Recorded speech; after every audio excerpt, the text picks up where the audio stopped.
place. It's true. Let's go ahead. Given that you're not as versed in all of the deep comics lore, let's go ahead and transition into the part of this that maybe you'd have something a little bit more to say about.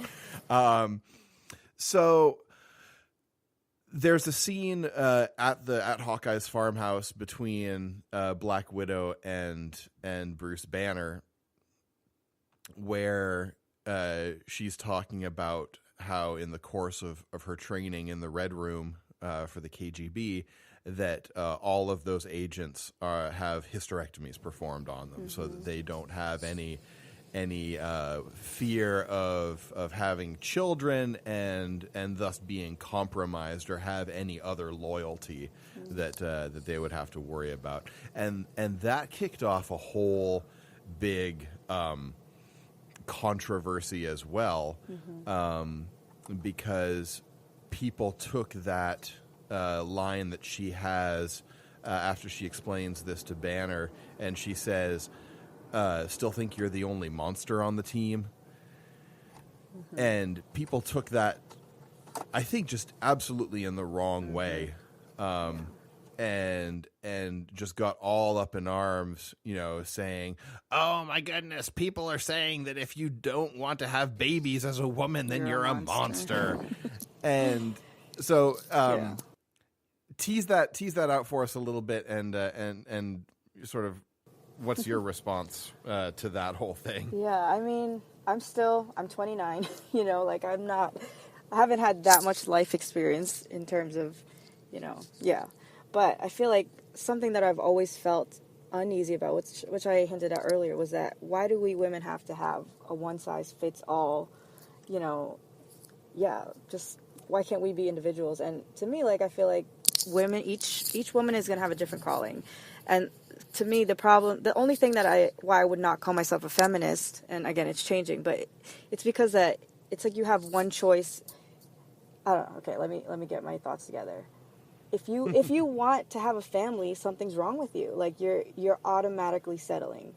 And I just, in the short time that I've been married 6 years, I've had 4 kids, and I've learned that you can have both. You can't have everything at the same time. There's seasons. It would be hard for me to write a book in a year at this time where my kids are age 5 and under, but I can still blog. I could keep my dream going and be nurturing my dream.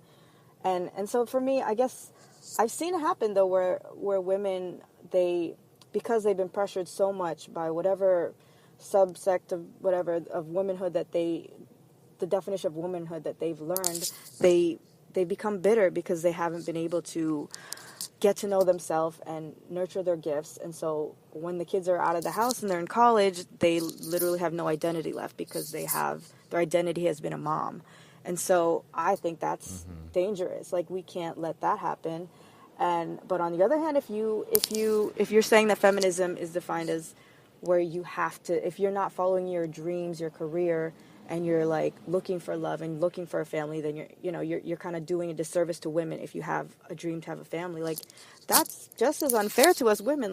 There's that part, as Black Widow explains, it was sad because they took that from her. That wasn't her choice. The ability to have children, that wasn't her choice. And when I wrote a little blog about it too, and I reflected, thankfully she was able to have an outlet at the end, where she can mentor the next generation.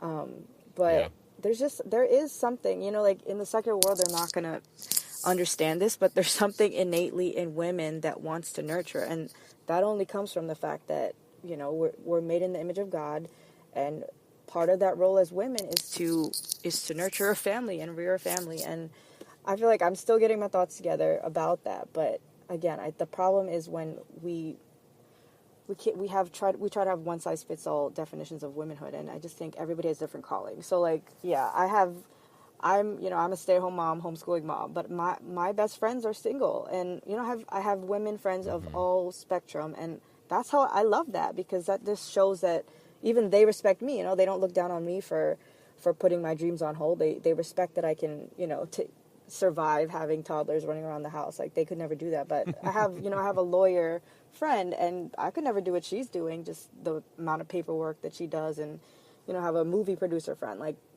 just like, I don't know, there's no respect for people who have a different calling than you as a woman. Like, people have their calling, and then they expect everyone else to have that same exact calling. And if that doesn't happen, then they get all mad about it. I'm like, it's just childish. Well, and I think it's so tragically ironic that the role that literally only a woman can be a mother. Yeah. And this thing that is a unique it's a privilege. Distinctiveness. Well, yeah, sure. But this thing that is distinctive to a woman is the very thing that is looked down upon by the people who are trying to express the best version of being a woman. Yeah. Like, it's bizarre. Yeah.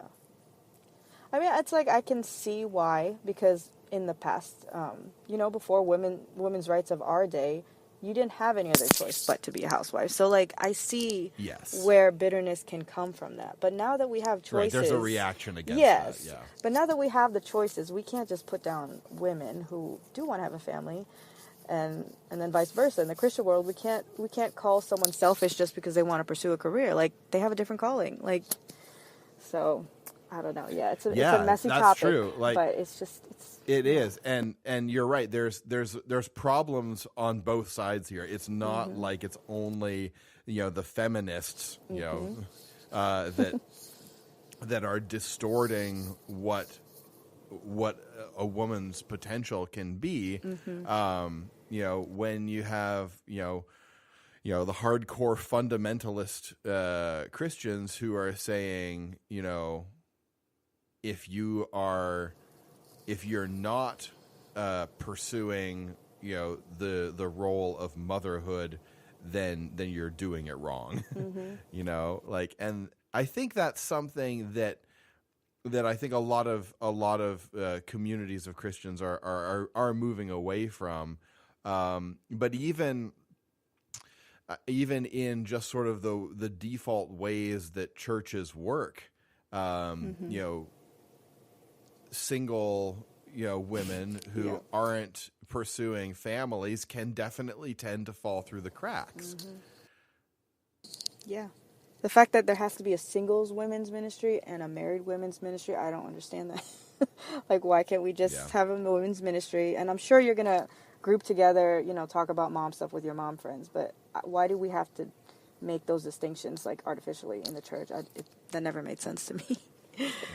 Well, and something that I've been hearing more of and that I think I really agree with is this tendency to segregate people in church, like according to age and gender, is ultimately not really helpful. No. Because you end up depriving all of those groups of the giftings that the other groups have been given in order to minister to them. Exactly. And it's hard to be the body of Christ when your one arm is in a room on the other side of the building from your foot. That's true. Yeah. I mean, I think it comes from the economic side of America. Everything is so catered to demographics, but we let that kind of stuff seep into the church, and then it's not helpful. Then we wonder why we're like struggling. It's because we're taking outside philosophies into the church, where it's very clear in the Bible we're a body. We're supposed to be helping each other with our gifts. So, just gotta be aware. And I think you're absolutely right about the way that economics tends to drive a lot of stuff. I'm sure. Are you familiar with Phil Vischer? Do you know that? Oh, name? Yes, I do.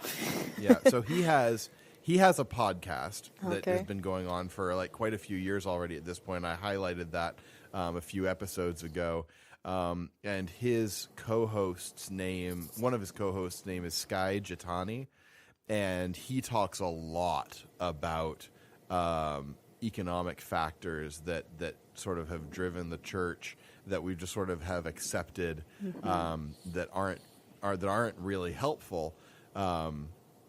And yeah, I awesome. can't come even close to like presenting any Yeah. of those thoughts as well as he routinely does. Yeah. But you know, I don't mind putting in another plug for the Phil Vischer podcast here today, Yeah. because it's really worthwhile. They're very, very thoughtful and tend to take very nuanced and yet tend to take nuanced views on things while still you know, absolutely taking the Bible as seriously as it deserves to be taken. That's great.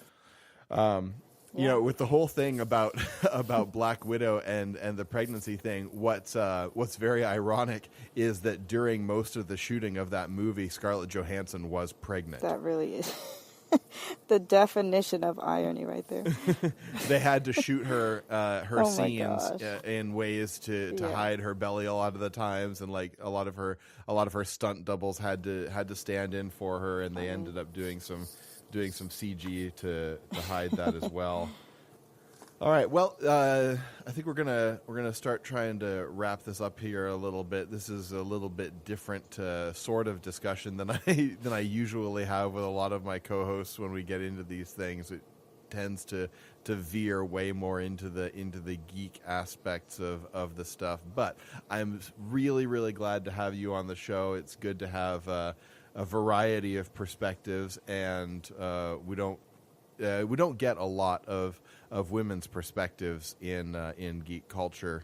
There are, you know, obviously some prominent ones, but they're far from commonplace. And so I really appreciate you being here to talk about this stuff with us today. Yeah, it's my pleasure.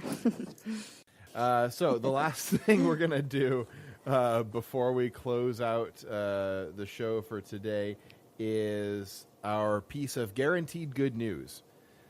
And unfortunately, I wasn't in the habit of doing this as well when we recorded our Handmaid's Tale episode. Oh, and no. if there was ever an episode that needed good news at the end, that would have been it. Oh. So my goodness. anyway, I'll You probably warned them, find right? something. So- Yeah, we'll. I'll find something to put at least into the show notes on that episode. But today, what we're going to highlight is a fellow named Jacob Atkins. His Twitter handle is @Atkins_Jacob1. And 2017 was kind of filled with a lot of news that wasn't amazing. And so he sort of did what we do, and found some great news stories from 2017, and sort of made that part of his Twitter feed at the end of 2017, and just highlighted a bunch of this stuff, like the snow leopard was taken off the endangered species list in 2017. And HIV and AIDS is no longer the leading cause of death in Africa as of 2017. And all kinds of other stuff like this. In the United States, crime decreased by 2.7% in 2017. Nice. Child labor rates have declined by half since the year 2000.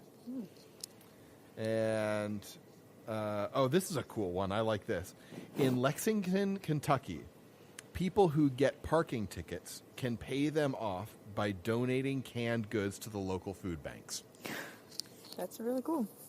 Yeah. So all like kinds that of fun idea. stuff. Yeah. I'll post a link to that Twitter feed in the show notes so you guys can peruse all of that fun, uplifting news from 2017. And with that, we'll close out the episode. Again, Marilette, thanks so much for talking and hanging out with me here today. No problem at all. Yep, I'm sure we'll have opportunity to talk to you again when season 2 of The Handmaid's Tale comes out, and we'll get into that. We'll have to, I don't know. We'll need to do something to get ourselves nice and positive for At that. the end.